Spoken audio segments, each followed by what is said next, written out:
मित्रहरू, जय मसीह, नमस्ते। सँगसँगै क्रिसमस 2020 को उपलक्ष्यमा म र मेरो परिवारको तर्फबाट तपाईलाई क्रिसमसको शुभकामना दिन चाहन्छु। र आज म क्रिसमसको बारेमा परमेश्वरको वचनबाट केही कुरा तपाईहरुको बीचमा राख्न चाहन्छु। परमेश्वरले आफ्नो स्वरूपमा सृष्टि गर्नुभएको मानिस सर्वोच्च प्राणी थियो र हो। तर मानिसले आफ्नो सृष्टिकर्ताको विरुद्ध विद्रोह गरेपछि मानिस परमेश्वरको कृपादेखि, परमेश्वरको उपस्थितिदेखि र परमेश्वरले दिनुहुने मुक्तिदेखि सधैँको लागि विमुख भयो। मानिस परमेश्वरबाट सधैँको लागि अलग भयो। त्यसकारण परमेश्वर आफैले नै आफ्नै स्वरूपमा सृष्टि गर्नुभएको मानिसलाई आफ्नै अनुग्रहद्वारा आफैले नै बचाउने निर्णय गर्नुभयो। त्यसकारण परमेश्वर आफै नै मानव रूप धारण गरेर तपाईं र हाम्रो बीचमा आउनुभयो। तपाईं र मेरो बीचमा वास गर्नुभयो। अनि येशू नै परमेश्वरको देहधारी हुनुभएको वचन हुनुहुन्छ। त्यही वचनको बारेमा हामीले चर्चा गरिरहेका छौं। त्यही वचनको बारेमा हामीले कुराकानी गरिरहेका छौं। म आज बाइबल धर्मशास्त्रबाट येशू प्रभु के हुनुहुन्थ्यो, उहाँले के गर्नुभयो भनेर केही कुरा तपाईहरुको बीचमा राख्न चाहन्छु।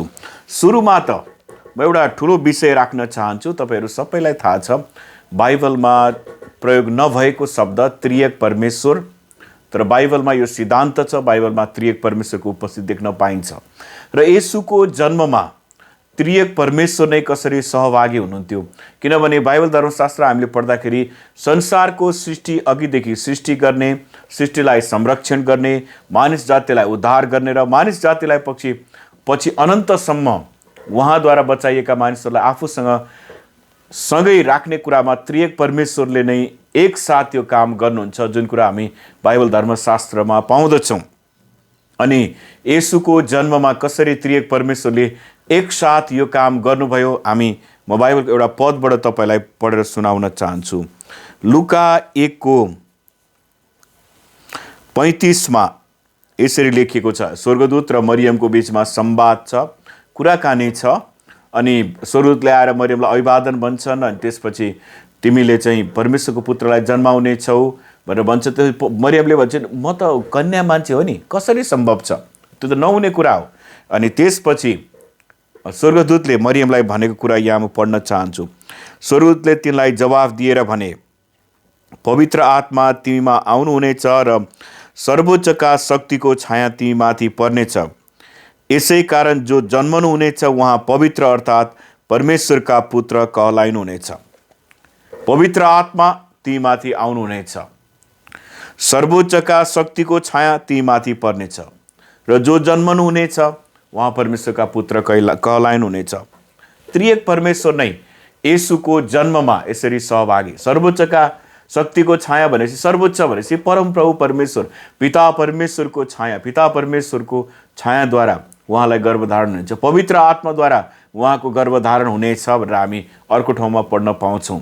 भनेपछि अनि पुत्र परमेश्वर यसरी जन्मनु भएको, त्रिएक परमेश्वर नै एक साथ मिलेर यो कामलाई सम्पन्न गर्नुभएको कुरा हामी बाइबल धर्मशास्त्रमा पढ्न पाउँछौँ। त्यसै गरी येशूको सेवकाईको बारेमा येशूले के गर्नुभयो भनेर तीनवटा कुरा म तपाईलाई उल्लेख गर्न चाहन्छु। जुन कुरा चाहिँ येशूको जन्ममा पूर्वको देश भन्न मेसोपोटामिया, मेरो अध्ययन अनुसार मेसोपोटामियाबाट आएका ती ज्ञानी मानिसहरू, हामी तिनीहरूलाई ज्योतिषीहरू भन्दा पनि ज्ञानी मानिसहरू, अध्ययन गर्ने, पढ्ने र अनि त्यसरी खगोलशास्त्रीय पिण्डहरूको, आकाशीय पिण्डहरूको अध्ययन गरेर विभिन्न मिति तिथिहरू पत्ता लगाउने, त्यो चाहिँ ज्योतिष विद्या होइन, तर खगोलशास्त्रीय अध्ययन गरेर पत्ता लगाउने मानिसहरूले यो कुरा थाहा पाएर एउटा ताराले उनीहरूलाई अगुवाई गरेर त्यहाँसम्म ल्याएको थियो र उनीहरूले सुन, धूप र मुर्र चढाएर येशूलाई महिमा गरेका थिए, येशूलाई प्रशंसा गरेका थिए। अनि सुन, धूप र मुर्रले तीनवटा कुराको संकेत गर्दछ, त्यो हामी सबैलाई थाहा छ। सुनले उहाँ राजा हुनुहुन्छ भन्ने कुराको संकेत गर्दछ।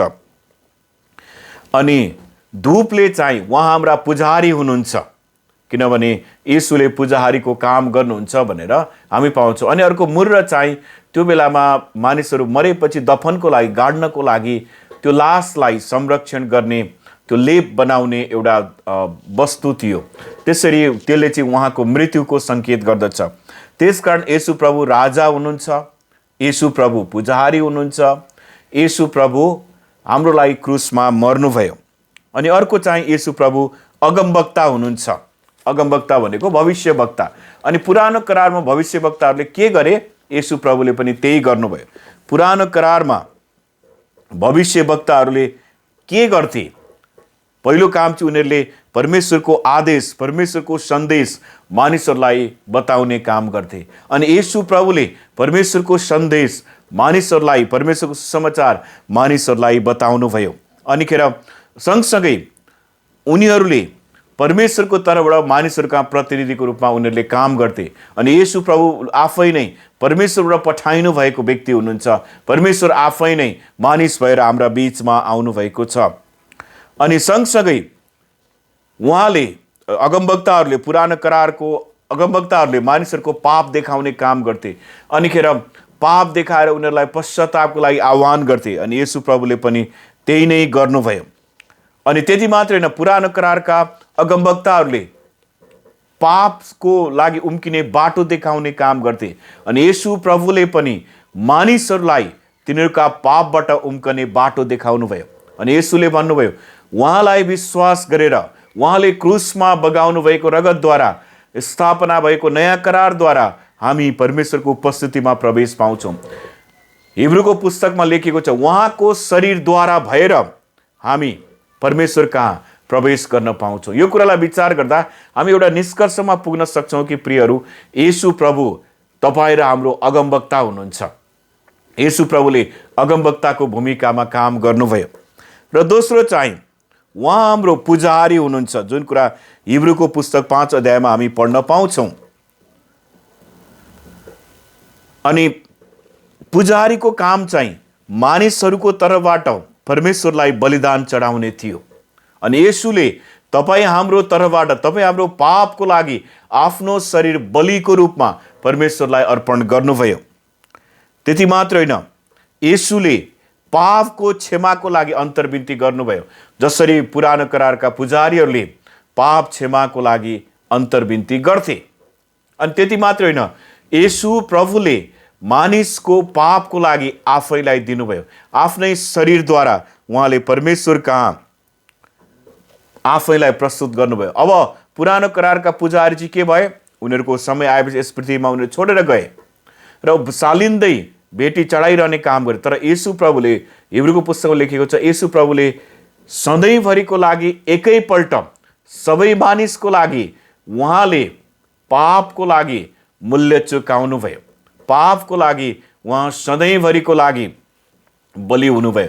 यसरी येशू प्रभु चाहिँ हाम्रो लागि पुजारी हुनुहुन्छ। अनि अहिले पनि उहाँले हाम्रो लागि परमेश्वरको उपस्थितिमा बसेर, परमेश्वरको दाहिने बाहुलीतर्फ बसेर, दाहिने बाहुली भनेको दाहिने हाततिर बस्या भनेको होइन कि परमेश्वरको अधिकारको स्थानमा बसेर उहाँले तपाईँ र हाम्रो पक्षमा अन्तर्विन्ती गर्नुहुन्छ।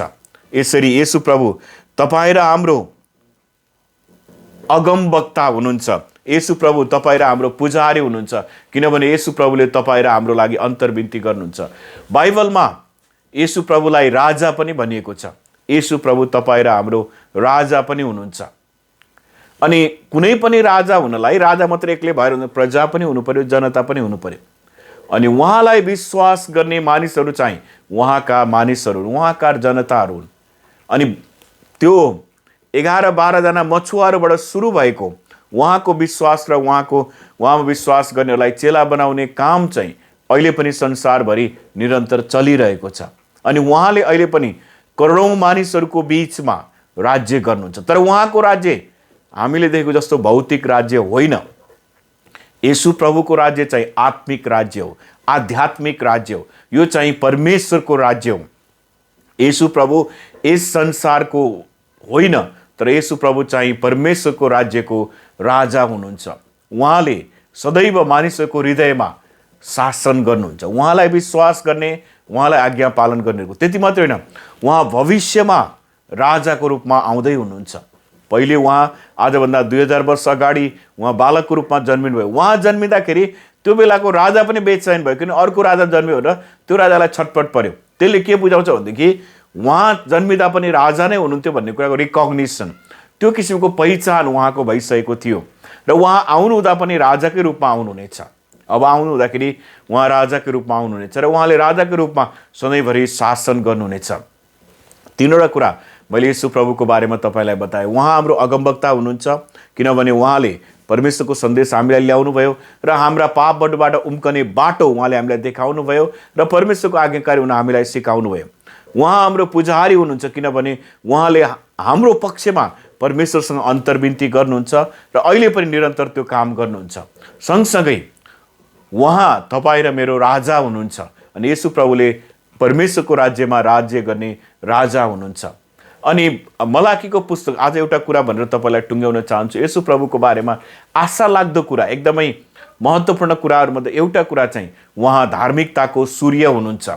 सूर्य भनेको त्यो हामीले आकाशमा देखिने सूर्य भने त्यसलाई एक हिसाबले बुझाउन खोज्यो, त्यति उज्यालो, त्यति चम्किलो, त्यति महान हुनुहुन्छ, त्यति बृहत हुनुहुन्छ भनेर त्यो सूर्यको उपमा दिएको।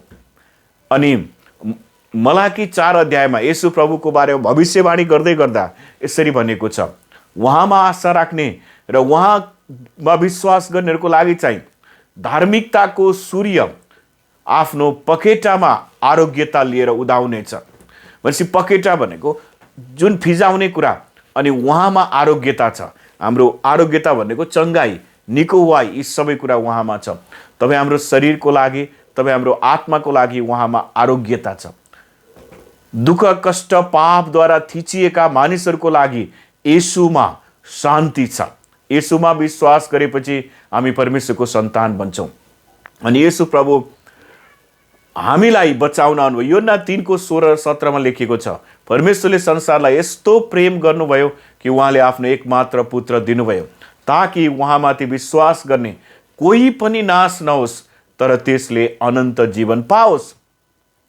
17 लेखिएको छ, परमेश्वरले संसारलाई दोषी ठहराउन भनी आफ्नो पुत्र पठाउनु भएन, तर संसार उहाँद्वारा बाँचोस् भनेर परमेश्वरले येशूलाई संसारमा पठाउनु भयो।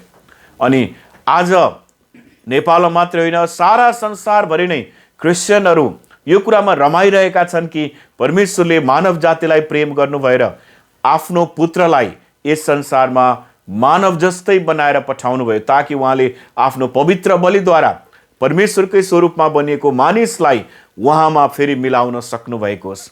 आज तपाईँ र मेरो लागि परमेश्वरको तर्फबाट क्रिसमसको सन्देश यही नै हो कि परमेश्वरले मानिसलाई प्रेम गर्नुहुन्छ। परमेश्वरको मुख्य कुरा चाहिँ यो हो कि परमेश्वरले आफूले बनाउनु भएको सुन्दर सृष्टिलाई प्रेम गर्नु भएर त्यो सुन्दर सृष्टि पापमा नाश नभइकन त्यो उद्धार भएको र उहाँमा बाँचेको परमेश्वरले चाहनुभयो। त्यसकारण परमेश्वरले येशूलाई यस संसारमा पठाउनु भएको। तपाईँलाई फेरि पनि मेरो तर्फबाट र मेरो परिवारको तर्फबाट मेरी क्रिसमसको शुभकामना।